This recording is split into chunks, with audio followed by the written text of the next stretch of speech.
Hey everyone, welcome to Two Car Pros. My name is Ryan and today we're doing two really cool things. The first thing is we're continuing our part 4 on the world's cheapest supercar, Factory 5 GTM. And the second thing, it's my 1000th video. So in this video today, we're going to be putting the wiring, or beginning putting the wiring in this car, as well as putting the cooling system together, putting coolant in it, and running into a couple speed bumps we're going to have to figure out. Today's a fun one, so I hope you'll enjoy. Let's jump in. Okay, moment of truth from the last video. Is it the throwout bearing or is it the line connecting it? Let's see. It looks like it's the line connecting it having the problem. Look at that. It's leaking right out of the line that goes into the throwout bearing. If the throwout bearing itself is leaking, you'd see it leaking right out of there, but it is not. It is leaking out of there. Now I just hope it is able to get a wrench on it. It kind of looks tricky. Okay, transmission back off. There's no way I could have gotten to that throwout bearing fitting with it back in the car. So I've already taken the throwout bearing off. You can see that all the exhaust and that whole subframe had to come off. It wasn't that bad. Probably took me about an hour, maybe 2. And you can see the problem right here is this little gold fitting. If you look really closely at it, there's a witness mark on this side, but not on this side. So there's witness mark on some of the fitting, but not all of it, which tells me that it just wasn't tight enough. And when I took this out, it loosened very easily. And this one didn't seem, oh yeah, this one's not super tight either. So that was never ever gonna work. So yeah, a little more work. That needs to go back together. But you know, we're getting through it. Fluid is in the clutch master, the reservoir. It's bubbling up, which is what we want. Got the bleeder bottle on there. Hopefully we start seeing fluid come up and out and into the overflow bottle, and then it won't leak. Fingers crossed on that. As you can see, I kind of have it still hanging up. I just have 2 bolts in on the transmission. Fingers crossed, pray for me. It'd be really cool if I didn't have to take this thing back apart again. Now I've bled the clutch. We come underneath it for all the money.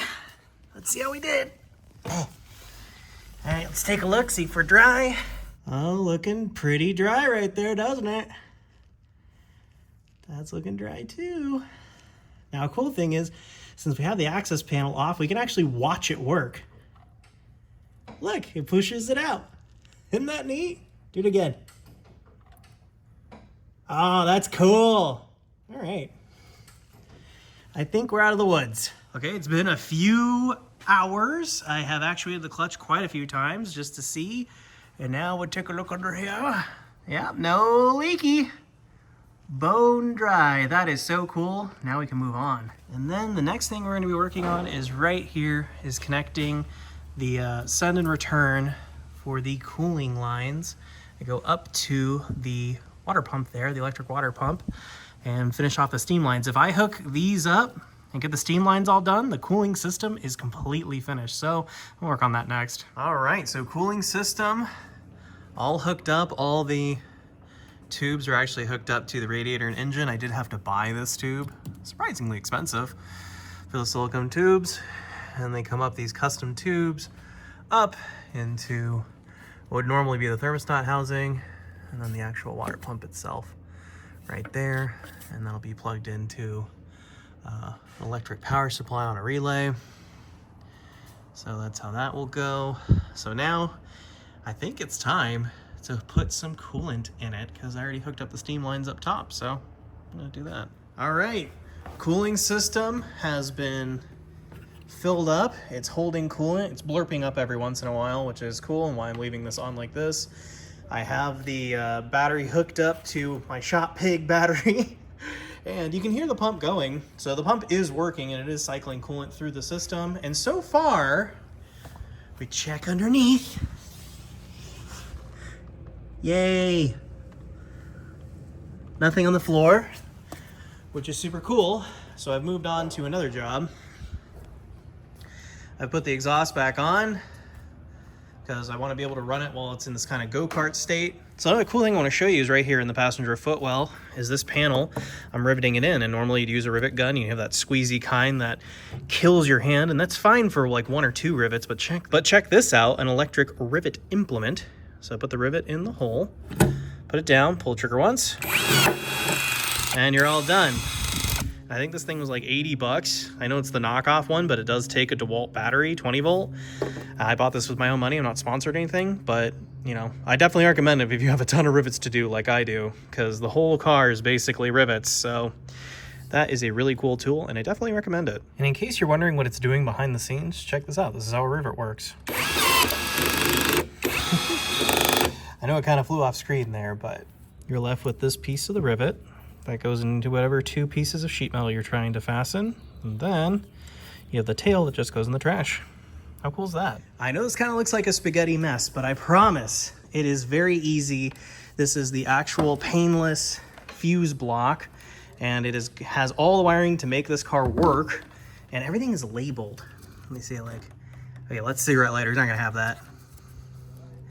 Left turn indicator, that light blue wire. So you just kind of have to route things how you think they should go, and every single time I've used one of these kits, they end up giving you a boatload of wire, so don't worry about that. Painless is really cool when it comes to that. And I found this hole in the firewall, so what I think I'm gonna do is just mount the fuse box here, because this is pretty stout and sturdy, and then it'll just have this nice grommet holding these wires in place, and the whole box will just go right there, and then I can just route the wires wherever else I want. So I'm like halfway through feeding the wires in. A little bit boring to watch, but yeah, we're getting that mounted. It's gonna look really good. So I started wiring it. I'm running some cables back. As you remember, I might have been a little gung-ho on it not leaking, because look, on the top of this weld right here on this pipe, it is leaking. So that's neat. I have to take that tube back off and TIG it back together. That is not such a big deal. Seems like a big deal, but it's not. I promise, because there's a bigger deal. Right here on our electric water pump, that is a fortune, by the way, you will notice green drippies coming out of the front of it. And that is not from where it meets the block on either side. That is out of the front of this basically brand new electric water pump. That is a big bummer. That is super unfun. So, yeah. And then, right here on that fitting is also leaky. So I've got some bugs to figure out here. Did some more wiring, basically have the whole rear harness running back to the engine. I mean, that harness right there is not necessarily going to go to the engine. That's more of rear of the car, rear lights, that kind of a thing. But all the coolant is drained out of it, because I am going to have to take a lot of things apart back here. Kind of not the way I wanted to end the video, but hey, sometimes you just got to deal with the cards you're dealt, you know? So the fuse box itself wouldn't go in front of the grommet like I thought, but just off to the side looks pretty good. And it's kind of in the middle of that V, and it's somewhere accessible. This is somewhere you can get to and get your hand in there nice and easy, instead of having it somewhere a little more complex and hidden.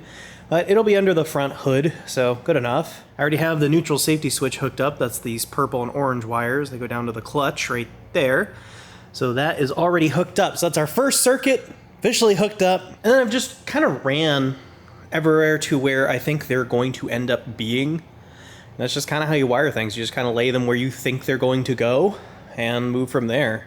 So that is part 4 on our world's cheapest supercar Factory 5 GTM build. It has been a blast so far, with a couple admitted setbacks, but we're going to persevere and we're going to get through them. Bad things happen to me too in builds, and I want to show how I'm going to get through that, how I'm going to deal with them, and bad things do happen to me too. So don't think you guys are just alone when something, you know, a new part fails right out of the box or something. Things like that happen to me as well. And then also, like I mentioned at the beginning of the video, it is my 1000th upload on this channel. Not counting shorts, but just video in general. Now that I'd reflect for a few moments on what that means. 1,000 times is a huge number. That doesn't even seem real. My life is completely different from when I first uploaded my very first video like 13 years ago. My life has been completely and profoundly changed for the better by being a content creator here on YouTube, and none of it would be happening without you watching at home. So I wanted to just extend a very sincere and heartfelt thank you for watching, because without you, this wouldn't be happening. and we wouldn't be building the world's cheapest supercar. We wouldn't be building the engines that I get to build. I wouldn't have the sponsors that I have. I wouldn't have the life that I have, and I owe it all to you. So from the bottom of my heart, thank you so very much for watching. If you found this video helpful or interesting at all, please consider becoming a member down below by clicking that join button. It's a direct way to help the channel out. Barring that, you can always subscribe, like, and comment for free, and it really helps the channel out with the algorithm and everything, and I really appreciate it. Thank you again so much for watching, and I'll see you next time.